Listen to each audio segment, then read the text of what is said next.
Hello and welcome to Integrity Talks. I'm Charissa Bloomberg. This is a show where we try to inspire integrity to build the nation, raise our integrity meter. And we're interviewing some high-profile people who I believe have integrity. And soon after this, we're going into the communities as well to look at what they're doing with integrity there. But today, I'm very excited, and I must say a little bit anxious, to have a very important VIP person with me. He is Faizal Sayed. He has his own talk show, and he's also a media proprietor and activist.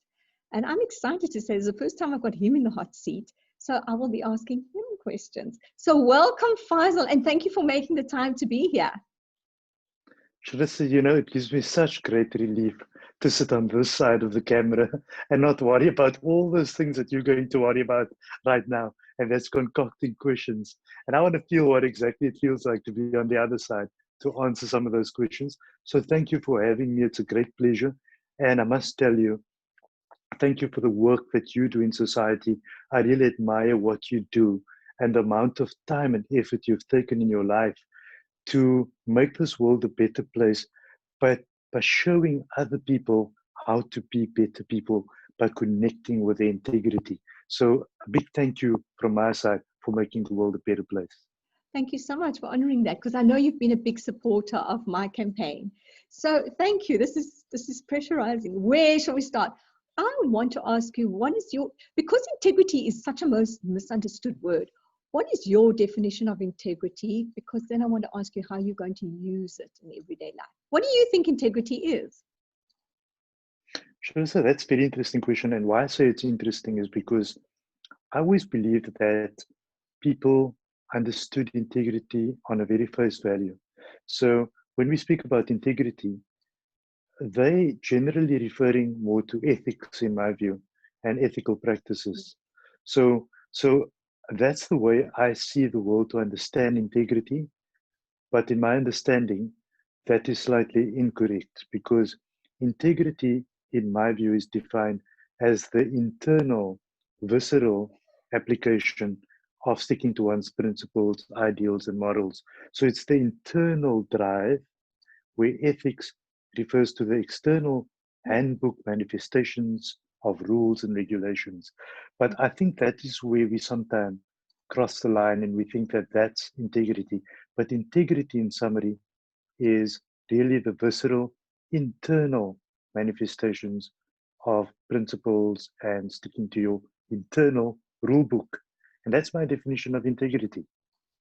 I love it. I should have known you'd go deep right at the beginning, because that's what you do. Well said. Exactly so. Our ethics are telling us what we should and shouldn't do, but the integrity from the inside said, should I listen or not? So, it's about delving in, and I think it's also about honesty and transparency and about trying to do the right thing. I mean, whatever that is. And that's what I'm trying to inspire.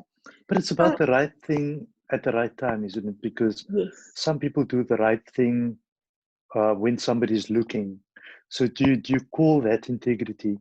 Or is it about doing the right thing when the light is off at night and you're alone in a dark room, but when nobody's looking? And that's where integrity really starts surfacing, because nobody's looking. So it's about doing the right thing at the right time. Exactly so. And it's not for show for everyone. When I started working with it in the corporate, it's not about showing everyone you're doing the right thing and you're going home and you're having an affair or you're kicking the dog and screaming at the cat or whatever you're doing. So yes, absolutely. So having said that, you meet so many people and you are known to be an activist and you just tell it like it is. That's what I literally love about you. So how have you managed to maintain integrity in your show and in interviewing people and trying to do the right thing when you come across some very dodgy people? What's the word? People who don't have it or don't have the transparency. How do you cope with that? Of course. So that's a very interesting question, and I've never been asked that question before throughout my career as a television talk show host. So I'm going to be very careful in this one. And thank you for that question. So two things happens during a television recording, and you're right, your integrity can come into question, because at times you are dealing with information from a guest that at the beginning of the recording, your producer had briefed you that this information is for public consumption, well, the guy has committed the following other murders, but it's not for public consumption. But if I let it out to the public, it's going to make a fantastic story. So as a host, I've got to stick to the integrity in terms of that the plan for the episode was this was deemed public and that wasn't deemed public, for example. So so as a host, you need to weigh the odds up. Am I just looking for the rating, or am I going to use integrity to ensure that I build a solid audience? So that's one component. The other component is, you say that I usually say it on the show as it is. And I think that's part of integrity. That I know you call your company Hidden Dimensions, but at times during an interview, I try to ensure that there are no hidden dimensions from my side. So the best way to do that is to say that as it is directly, so that the guest does find no ambiguity in what I've got to say, what I'm asking, and there is no ambiguity in the answer in terms of what needs to come forth. So in the end of the day, applying it to the television show is rather interesting because one applies it on different levels, and that's in preparation, in conversation with guests. And here's a very frank way of putting it. Would your guest be honest with you if you as a host are not being honest with your guest? The whole conversation becomes flawed. So therefore, I try to be as frank as possible with my guest so that they become as frank as possible with me. Yes. And that's what you're well known for, and that's why you're well respected and trusted. But here's the thing, Faizal, I was speaking to some journalist students, and they were saying the difficulty is, what is the right thing to do to let the public know when you sit on information that you have and the public should know, but it's not your duty to tell. And they've taken so many bribes that you don't tell. And, it just becomes very sleazy. And how does one get past that to say, this is what I'm telling the viewers, although I know there's another story. It's just challenging when you're trying to do the right thing. When you're speaking to journalists, then I think you are bringing up something very critical. So where God has saved me from all of this is that my show is supplied to different television networks and social media networks. And the agreement is that they air the show as it is. That's number one. So I don't work in a newsroom where I'm a journalist reporting the news.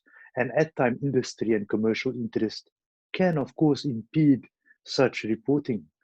My talk show is not aligned to anybody. So this means I've got the blanket right to pull the gun and fire the gun when I need to fire the gun. So I don't have the big boss man sitting on top of me saying, listen, I know that person X stole the money, but person X is paying our salaries. Yes. So don't say that he stole the money. Yes. So thank God I'm not in that position. Yes. But I do feel pity for the journalist that is in that position, because we live in a very tough world, especially during COVID-19. People need to secure their jobs and do what they do. And at times, yes, industry does dictate that you don't mention that sugar doesn't give you energy, but sugar kills. So please promote my chocolate. Do you know what I'm saying? Yes. Yeah. Yeah, well said. But Faizal, let's look at integrity lapses. When someone has integrity, that we interact with them and they've lost the trust. That's huge. And this is a message I want to get out. When a person has transgressed, they've told a lie, they've been corrupt, they've done something, they can never come back from that. I mean, maybe they can, but it's going to take years to rebuild that trust, either with the one person or with the organization or with everyone. So let's just talk about it. Have you interacted with people? Well, we all have lost their integrity. And how does it make you feel? And because I want people to get this, it's huge. A person that has integrity, you will follow them to the ends of the world. Their word is good, and that's priceless, but people aren't getting that. So let's focus back on what happens when someone loses integrity. Have you dealt with someone like that? And how did you cope with that? Not too long ago. So it's very strange that you bring this up, because, as you know, my mom passed away, and I don't like saying it's 9 months ago, because it just feels like it's going further away. So I keep using the word recently because it keeps me in touch with her still. And funny enough, uh, although what might appear on the outside to the public as everything is in order, but every castle has its battles inside the castle and outside the castle. And I'm going to be very frank in saying that there are some business associations that I wasn't happy about. And there were some business associations that my mother wasn't happy about, because the level of integrity meant different things to different people. Yes. However, when she had closed her eyes, I felt I could now take the risks that I wanted to. I couldn't take the risks that I could wanted to, because there was too much happening during her 1.5 years of illness, and I couldn't allow more of the clouds to come into the space. Yeah. And I needed, and the minute she closed her eyes, I tackled a particular matter and a long-standing relationship, and I broke it off with immediate effect, because the person's ideals and integrity values did not match mine at all. Yes. So I cut the line in one go, and I realized, Charissa, that you're asking me, what does one do? How are you going to teach somebody that's in their ages integrity? How are you going to groom someone into understanding what integrity is, especially when the answer is that what integrity means to you is something else, and what it means to me is something else? Yes. I'm never going to be able to tell them or highlight that in the end. I can try and continue trying, but after trying for years, am I able to do it? No. So what I did this time was, I decided the only way to do this is move on. And that's cut the line and surround myself and learn from the lesson that I need to surround myself with people that are integrity compliant in their personal capacities. And that's what I've done. Yes. Well said. It's always so interesting speaking to you from the psychological side. Integrity compliant. And you've made me think of something that's so important. We all have an integrity meter, if you think from 1 to 10. And I can think, sure, yeah, I'm the specialist. I'm sitting on a 9. Meantime, I know I shout and I have temper, and we've all got things. And someone says, that's Charissa, she's on a 5. We all have different levels that we think we act. And this is what's so interesting about all of that. And someone can be sitting on different levels. So I don't know how we raise that, but you do the right thing. And I have become completely intolerant of someone who lets me down once, whether I find they just lie, whether they've committed to something and they don't. I cut the ties. There's so many chances you can give someone. And yeah, so for me, that's pretty hectic. You judge someone also by No, who you're they right. surround themselves with. You're right. And people would ask me, but why did you sit in that relationship for so long? Because you do have the hope that someone will be inspired by the same values that you try to have. And we're not saying that we're perfect at all. We are not perfect at all. But at the same time, I think there must be a threshold point to be able to say that even if our integrity picture or scan in our mind is not exactly the same, there must be an overlap where there's a center point that integrity is equal to someone else's integrity. But there must be a gray line that it goes past. Yes. And so if it's okay for you to not provide me the bank statements for 3 years and say that's got nothing to do with my integrity at all, that is obviously out of the range of what one should be sitting in. So I think that people need to sit back and ask themselves the big question, and that is, where do you draw the line? And you yourself know where the line should be drawn. Yes, exactly. And what is so sad is people aren't getting, if you say you're going to do something, do something. If your word is good, your following in business is so huge, your customers, your leadership, people just aren't getting that. But now, Faizal, if we turn this attention to this pandemic, sure, this has brought out the best and the worst in people. There are those that have come Totally. and they've done the right thing. And, for mine, I've raised, well, not money, I've raised food for animals because that's my passion, and other people are doing for the homeless. People have just done the right thing and done where they can. And others have sat back and criticized and been corrupt and sent funny emojis. And this is brought out, as I said. So what is your thoughts about this? And I'm not even going with our leadership and transparency, but how do we raise the integrity meter during this pandemic? Where life is short, Faizal. You know, some of us could, I was caught in a puddle yesterday. The car swerved. I didn't tell anyone. I thought, I was looking at a homeless guy and thinking, I wish I had some food for him. And I got into a puddle and the car nearly rolled. Life is so short. I know I'm going on about this, but how do we raise this meter? Are people even interested, you know, in becoming better and raising the meter? I think Life is short. Why aren't we getting it? You're right in saying one thing, and that is that any situation posed to us brings out the best and the worst in us. It's also an opportunity to see who's who in the zoo. And that's what I've been doing, because never before have we all been put under the same amount of pressure like we are right now. Never before has our world changed for all of us at the same time. The world might change in the USA sometime, or in Libya or something like that. But now for the first time, the world is changing for everybody. So here we see you can either be the next Donald Trump or you can try to be the next Dalai Lama. And this is where we're gonna be looking at what we need to do. Charissa, like we speak today, I had 2 brief integrity talks with 2 very different individuals. And that was because 2 very close people to me was diagnosed, one last night with COVID-19 and one this morning, right? So I was chatting to them, just prepping them up a bit in terms of, don't worry, relax. You might form a psychosomatic issue where you're going to start stressing out, and if you stress out, you're going to feel worse and XYZ. So we chatted to them nicely. But the question arose with, but now what are the people going to think about me and XYZ, and they're going to, yeah, I've got COVID. And my advice to them was very simple, and that is, we're all in it together. Yeah. The correct thing to do is to tell people so that they can protect themselves. Yes. And so here we see an integrity matter that needs to play out during COVID-19.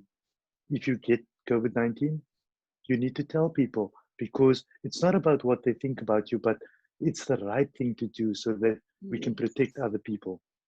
Okay. And then let's go down to the supermarket for a moment. Oh. So there's a problem going on at the supermarket.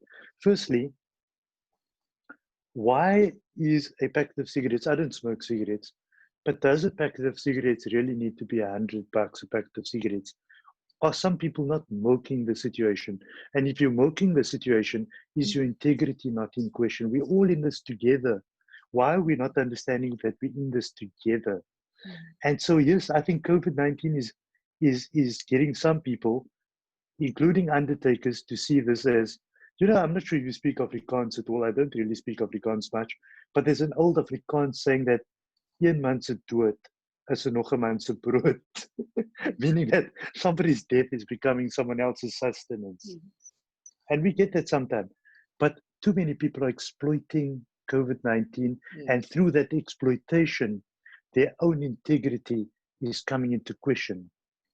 And so if God forbid that you get COVID-19 tomorrow and it takes you away from this earth, have you left this world in an integrity compliant state, or has your integrity lapsed? And that's the questions we should be asking. That is so brilliant. It's like a space to end the show. If you leave this world, I love that. What have you left behind? Yeah. And that's incredible. I like that. But Faizal, well, it is that. It is exactly that.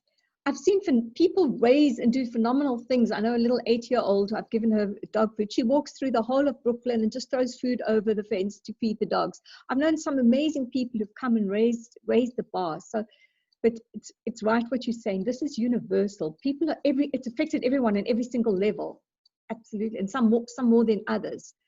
But let's just salute all those that have come up to the fore and are doing something, into all those heroes. Charissa, the competition is over. Yeah. There's no competition at the moment.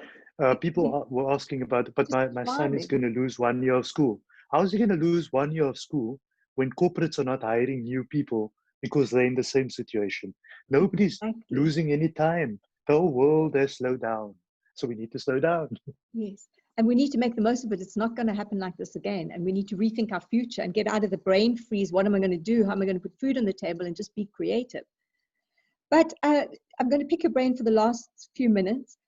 How can we inspire others? How can we inspire others to do the right thing?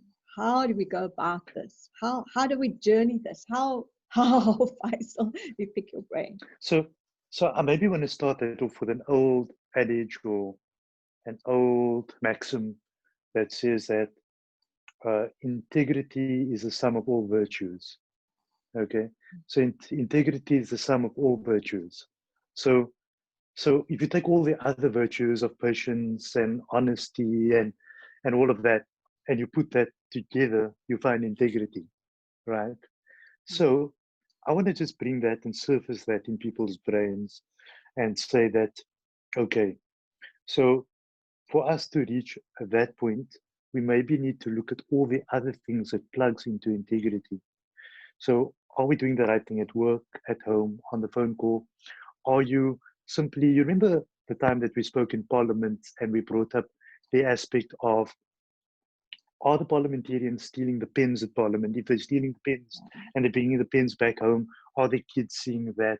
And if, does that make it acceptable, and does that develop into other behavioral issues down the line, or exacerbate the issues? And certainly they do. So I think, Charissa, COVID-19 has taught us to get back to basics. And likewise, if we want to become integrity compliant, perhaps it's time to take our inner selves back to basics. Become more basic. Satisfy yourself on the basics in life. If you can afford the Mercedes-Benz, then yes. But let's slow down on what it is we want that we cannot have right now, because if we do that, we are going to lapse in integrity. So I think we need to get down to basics. If we were used to shopping at the most expensive store for a cabbage, and you're now growing a cabbage in the yard, then good. So I say perhaps a way to reach our integrity side is for us to slow down inside and become more basic human beings, become more self-sustainable, become more giving to others, and get more in touch with the realities of life. Because if we do, then we'll stop fueling the other side of us that keeps wanting, that sometimes pushes us over the mountain or the edge of integrity. Because our integrity is lapsed at times by drive forces that push us over that mountain. And right now, if you take COVID-19, it's a good training course to bring us back inside.